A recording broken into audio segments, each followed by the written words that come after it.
Тема сегодняшней лекции – роман Захара Прилепина «Обитель». Это роман уже относительно не новый, он вышел в 2014 году, то есть это не ближайшая литературная новость. Однако за прошедшие 4 года роман не только не забылся, но совершенно очевидно, что это одно из самых ярких событий литературного десятилетия десятых годов.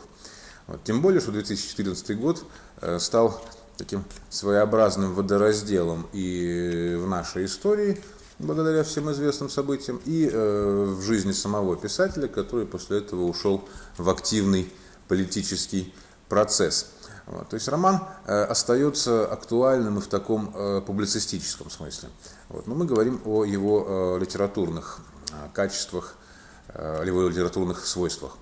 Итак, роман произвел на читателей в 2014 году и на последующих критиков довольно мощное, но не сказать, что во всем положительное впечатление. Во-первых, это было просто неожиданно. Прилепин хоть и до этого показывал себя человеком не чуждым большой формы, но все-таки такой 700-страничный, 700 страниц с лишним кирпич книжный от него не ожидали. Роман получился объемный по персонажам, по заложенным в нем смыслам. Его можно много и долго раскручивать и обсуждать. Что бросается в глаза, или что бросилось в глаза мне при первом же чтении? Это особая укорененность этого романа в литературной традиции. Прежде всего, это традиция лагерной прозы.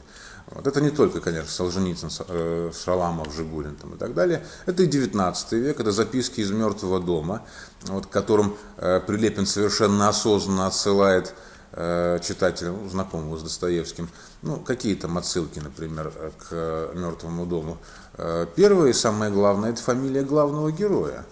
Главного героя Прилепина зовут Артем Горяйнов. Это очень четко соотносится с именем главного героя записок из «Мертвого дома» Достоевского, который Александр Горянчиков. Прилепин усерьезняет героя, делает его более серьезным. У Достоевского в фамилии чувствуется некая ирония по отношению к герою. Это мы пока оставим, чтобы не уходить далеко от Федора Михайловича. Прилепин мало того, что делает героя не политическим, в отличие от всей предыдущей традиции лагерной прозы 20 века, а уголовником, причем уголовником не просто, а убийцей, и даже не просто убийцей, а отцу-убийцей, что опять же нас отсылает к Достоевскому, только уже к братьям Карамазовым. Вещь Прилепина отчасти подражательная. Например, это, в общем, сходная композиция, такой спокойный, даже не эпический, а несколько даже этнографический рассказ о быте этого особого, жуткого и тяжелого места, за которым, тем не менее, скрывается некий философский сюжет. У Достоевского это сюжет постепенного через трагедию, через личную катастрофу постижения народа, приближения человека из дворянского образованного сословия к пониманию собственного народа. У Прилепина этого сюжета нету. Его Артем Горяйнов, наоборот, нарочито избегает слияния с народом. Он вынужден постоянно обороняться от окружающего народа, причем от народа во всех его проявлениях. Это и блатные уголовники, от которых он постоянно спасается, и, как ясно из эпилога романа, в конце концов они его все-таки настигают, и после сюжета романа он гибнет от их рук. И разнообразные политические, с которыми он вынужден всегда быть осторожен, потому что неясно, кто из них доносчик, а кто нет. И руководство лагеря, которые предстают в очень разнообразном, кстати, виде, но всегда и неизменно в виде негативном. То есть тут сюжет несколько обратный. Это попытка ухода из общей массы, которая не удается герою. Вместе с тем, роман Прилепина полемичен по отношению к предыдущей лагерной прозе 20 века. И в этом его упрекали очень многие критики, практически с момента появления «Обители» в печати. В чем упрек? Дело в том, что «Обитель» Прилепинской, вот этот Соловецкий лагерь особого назначения, с которого, собственно, и начинается система советских, еще не сталинских даже лагерей, вот, показано у него как местом, где в принципе можно жить. И вот за это его очень упрекали. Оказывается, там не только страдают, там не только умирают, не только убивают, вот, но еще и спектакли ставят, и спортивные соревнования проводят. Вот, и даже пытаются заниматься исследованием Арктики, много чем пытаются заниматься. Еще и любят. Вот, как главному герою вдруг даже не удается, а случается полюбить. Причем не кого-нибудь, а одну из надзирательниц, там, эту Галину. За это Прилепина очень много били, особенно, ну, условно говоря, в кавычках, либеральная критика. Вот. И вот тут интересно, с чем он полемизирует? Мне кажется, что он полемизирует не столько с литературной традицией, скажем, Солженицына, сколько с устоявшимся пониманием литературной традиции. Вот. Ведь и у Солженицына, между прочим, при всей бескомпромиссности его критики, в финале-то «Одного дня» Ивана Денисовича звучит некое успокоение героя. Можно жить. Можно жить. И за это Солженицына, кстати, тоже очень сильно в свое время упрекали, что он, дескать, показал примирение своего героя с невыносимой реальностью. Но у Солженицына-то этот смысл какой? Потому что человек все равно в любой самой невыносимой реальности пытается сохраниться. И сохраниться не только физически, жизнь свою сохранить телесную, но и душевно сохранить какую-то способность жизни радоваться. И осуждать за это человека, и тем более автора, который это показывает, совершенно бессмысленно. Мне кажется, что в чем-то Прилепин к вот этой мысли близок. Вместе с тем, литературные ассоциации, которые возникают при чтении романа, конечно, не исчерпываются ни Достоевским, ни вот этой лагерной темой. Есть более нетривиальные вещи. Вот. В чем задача Артема Горяйнова на протяжении всего текста романа? Это задача выжить. Причем выжить, имея под рукой, имея в своем распоряжении чрезвычайно малое количество средств, инструментов, условно говоря. У него нет ни друзей, вот, ни даже союзников, на которых он мог бы положиться. Он вынужден не верить никому. Вот, и он очень быстро понимает, что никому там верить нельзя. Вот. Он не может даже опереться на Бога, потому что в Бога не верит. И не случайно эта ставшая уже знаменитой сцена массовой истерики в церкви на Секирной горе, когда люди, ожидающие в этом холодном храме смерти, начинают истово молиться и каяться в грехах. Вот.